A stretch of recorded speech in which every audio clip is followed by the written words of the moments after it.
Hello students, in last video we had started new chapter light and I had explained you about light, natural sources of light, artificial sources of light, luminous objects and non-luminous objects.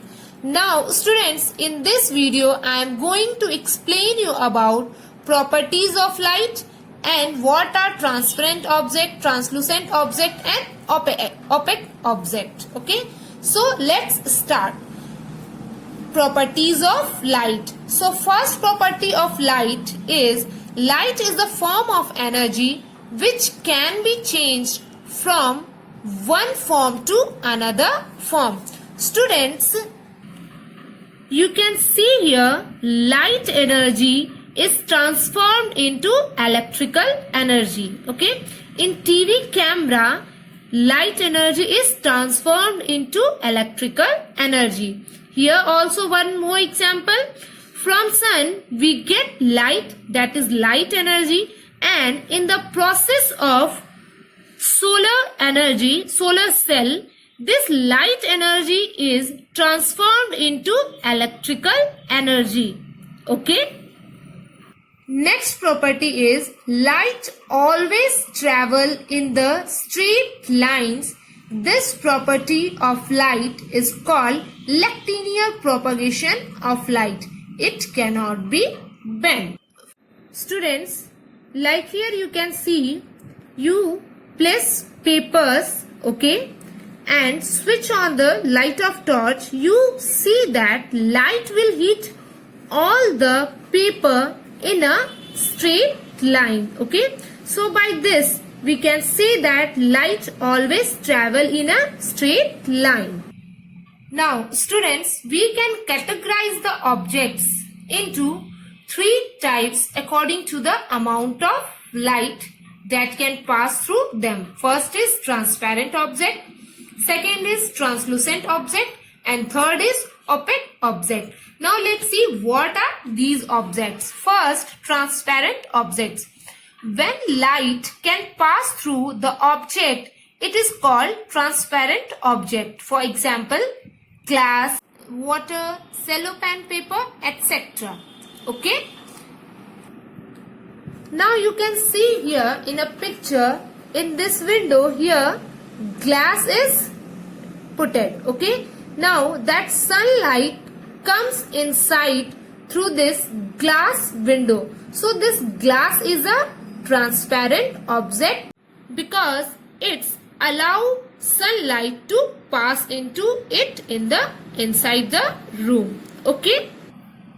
Students, you can see here how in a dark room a glass allow light to pass. See, I had kept a glass here and glowing a torch. Now you can see the letters that are written, like let us perform an activity. So I am doing this activity to show you how transparent object allow light to pass through it. Okay.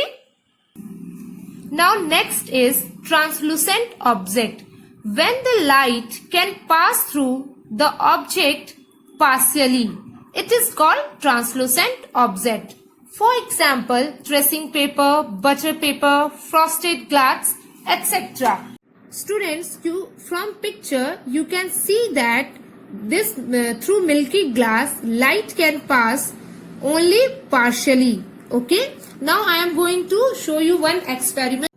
Student, you can see in a dark room I had taken a plastic bottle and through torch I am glowing a light, and you can see the light can pass through this object only partially.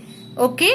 So this activity so that translucent object only allow partially to pass the light through it. Okay. Now third is opaque object. When light cannot pass through the object, it is called opaque object. For example, table, chair, piece of wood, book, etc. Almost everything around us is opaque object. Okay. You can see if the door of window is closed and by closing the window, the sunlight cannot enter in the room. Okay, like you can see in a dark room, when I had kept a copy and switch on the torch, now you can see light cannot pass through this opaque object and you cannot read any single sentence of your book. Okay, or you cannot see even your book. So this activity so that opaque object does not allow light to pass through it. Okay. Next is shadow. When an opaque object is placed in the path of light, it obstructs the rays of light and there will be a formation of dark patch behind the object known as shadow. For example, you can see here a boy is standing and a light is glowing here. Through this light, a boy is opaque and light cannot pass through the boy. So here the image that form, that image is called shadow. Okay. Now I am showing you an activity also. Student, you can see through this activity that opaque object does not allow light to pass through it. So a dark image formed and this dark image is called shadow behind the opaque object. Okay.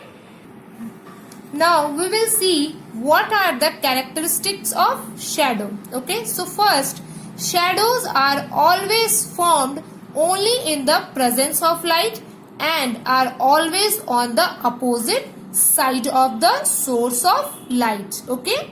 Next, the shadow is always dark in color. Okay. And third point is the nature or size and position of the shadow always depend on the position and size of both object and the source of light. Okay. Hope this chapter is clear.